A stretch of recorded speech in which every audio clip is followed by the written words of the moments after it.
Sir supreme court సంచలనాలు AP Telangana high court పరిణామాలు.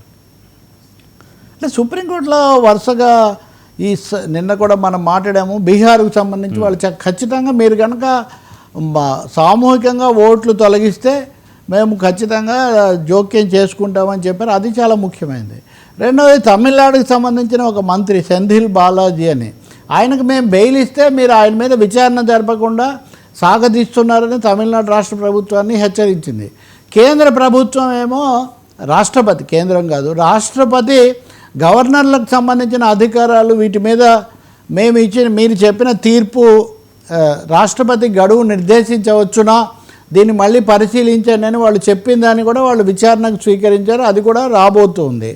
ఇంకా ఒక విషయం ఏమంటే, పదవీ విరమణ చేసిన ఒక జిల్లా జడ్జిని హైకోర్టు న్యాయమూర్తిగా నియమించారు. మామూలుగా అంటే ఇంతకుముందు ఒకటి వచ్చింది, కొలీజియం సిఫార్సు చేసినా కేంద్రం ఒప్పుకోలేదు కాబట్టి ఆలస్యమైంది. అటువంటి ఆయన అర్హుడే, ఆయన యాదవ్ ఆయన పేరు. ఆయన్ను పదవీ విరమణ చేసిన ఒక జడ్జిని హైకోర్టు జడ్జిగా సిఫార్సు చేయడం ఇదే మొదటిసారి. అంటే కొంచెం జిల్లా జడ్జికి హైకోర్టు జడ్జిలకు పదవీ కాలంలో తేడా ఉంటుంది. వర్మ విషయం మనం మాట్లాడాము. ఈ క్రమంలో తెలంగాణ హైకోర్టు మీద రేవంత్కు వ్యతిరేకంగా కేసు వేసిన పెద్దిరాజు అని ఆయన చేసిన పిటిషన్లో మీరు న్యాయమూర్తుల మీద ఇష్టానుసారం వ్యాఖ్యలు చేస్తారా అని చాలా తీవ్ర ఆగ్రహం వ్యక్తం చేసింది సుప్రీంకోర్టు. ఇవన్నీ హైకోర్టులకు సంబంధించి వరుసగా జరిగిన పరిణామాలు కాబట్టి నేను చెప్తున్నాను.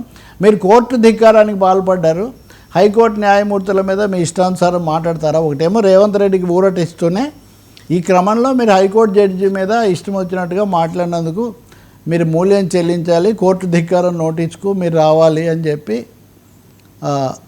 ఆయన చాలా తీవ్ర ఈ స్థాయిలో సుప్రీంకోర్టు అడగటం అన్నది కోపట్టడం చాలా అరుదైన విషయం సార్. ఈ లోపల ఆంధ్రప్రదేశ్ హైకోర్టులో భట్టు దేవానంద్ గారు బదిలీ మీద వచ్చి మళ్ళీ ఆయన బాధ్యతలు తీసుకున్నారు. రాష్ట్ర అభివృద్ధికి ఎవరైనా అడ్డు తగిలితే మటుకు ఊరుకునేది లేదు, చాలా తీవ్రంగా కోర్టు పద్ధతి రాజ్యాంగం ప్రకారం వ్యవహరిస్తుందని ఆయన ఒకటి హెచ్చరిక కూడా ఎక్కడో చేశారని నేను చూశాను. కాబట్టి హైకోర్టుల్లో సుప్రీంకోర్టులో కూడా వరుస పరిణామాలు జరుగుతున్నాయనేది మటుకు గమనించాలి.